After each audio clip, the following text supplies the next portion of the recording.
Hey guys, thank you for watching the Slat Rock channel. If you're new here, don't forget to subscribe and hit that bell icon to get notified every time we post a new video.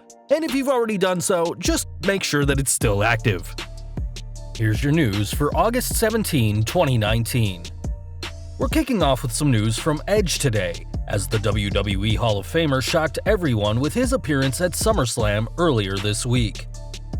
On the kickoff show for the biggest party of the summer, the Rated R superstar speared Elias, the first time Edge has been physical in the ring since his final match at WrestleMania 27 in 2011. On the podcast he hosts with Christian, Edge explained how the appearance in his native Toronto was organized at the last minute, and said that there are many misconceptions about the severity of his neck.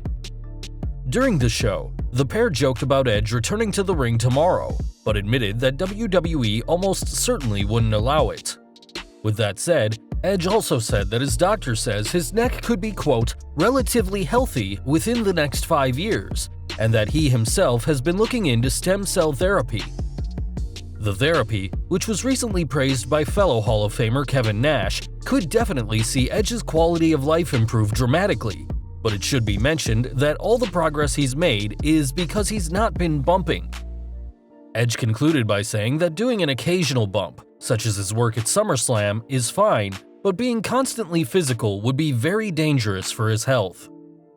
From a legendary career that has come to an end to the stars of tomorrow, as WWE's NXT brand could be undergoing a major change.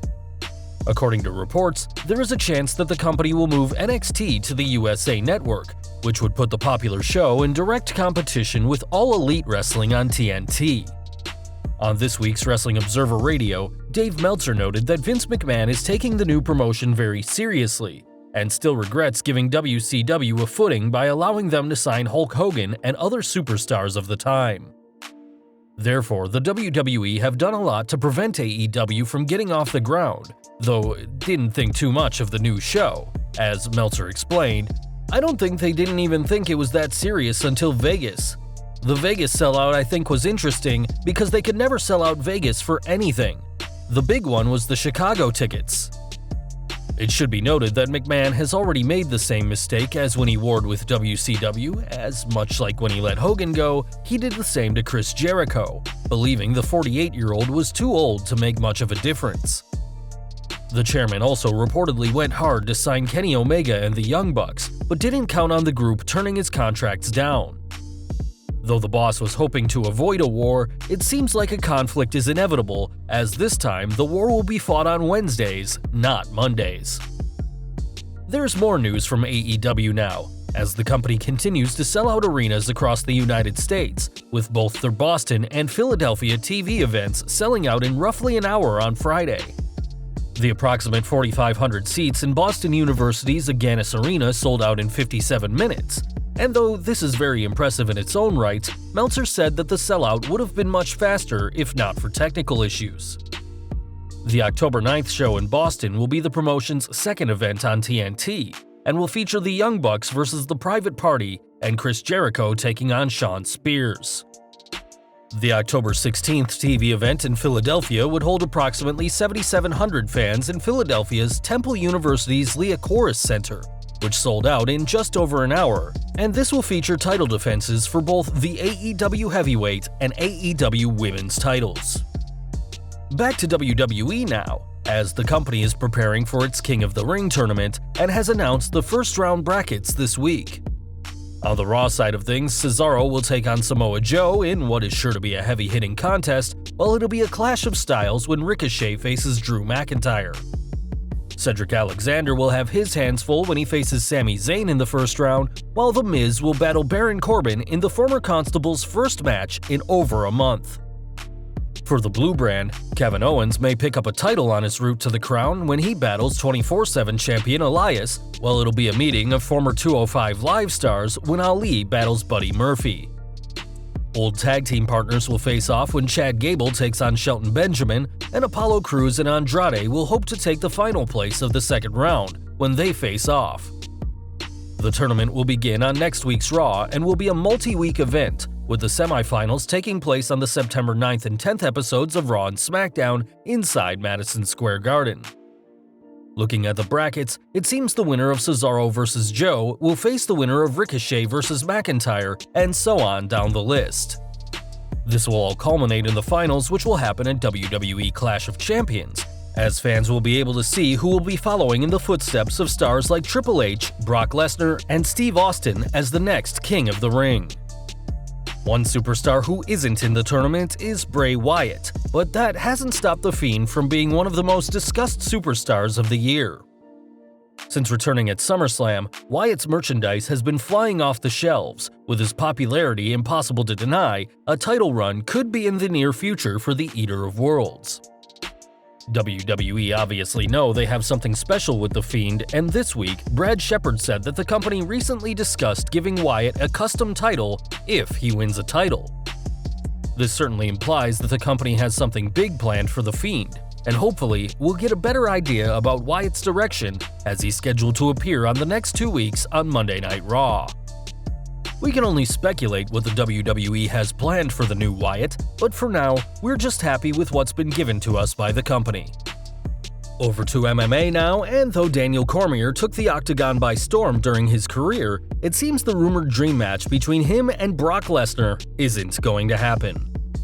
In case you can't remember, the two stars had a confrontation at UFC 226 in July of last year, moments after Cormier won the UFC Heavyweight Championship. Celebrating in the ring, Cormier called out Lesnar, a former UFC Heavyweight Champion in his own right, and the duo got into a shoving contest, leading to speculation that the Beast was ready to rejoin the world of MMA. Now retired, Cormier has a lot of free time, like Lesnar himself, and spoke recently at a media day for UFC 241 about the potential fight between the two. The way Cormier sees it, Lesnar didn't want to risk a return to the Octagon and losing to DC, saying, "Brock decided to stay in WWE, and I think it's smart, right? You either go and perform or you come and fight me. It just makes more sense to stay in the WWE." Though fans may not see Cormier vs. Lesnar in real life, expect DC to be a very popular downloadable character in the upcoming WWE 2K20 when the new video game releases in October of this year. SmackDown news now, and though WWE are pulling out all the stops to make their October 4th debut on Fox a night to remember, there's one legend who won't be appearing. Earlier this week, WWE announced plenty of names who will be at the historic debut episode, though The Rock was not part of the list. WWE obviously wants The Rock on the list, but according to The Observer, the Brahma Bull hasn't committed to the event just yet. One thing that is working in WWE's favor, though, is the fact that the show will be in Los Angeles, somewhere where the Great One spends much of his time given his Hollywood career. Fans will have to wait and see whether The Rock does appear, though there are some reasons why the company may choose not to have him on the show named after one of his catchphrases. As a former world champion and leading man on screen, The Rock is a huge draw by himself, and having him be the solo guest of an episode of WWE TV would be enough to pop the ratings.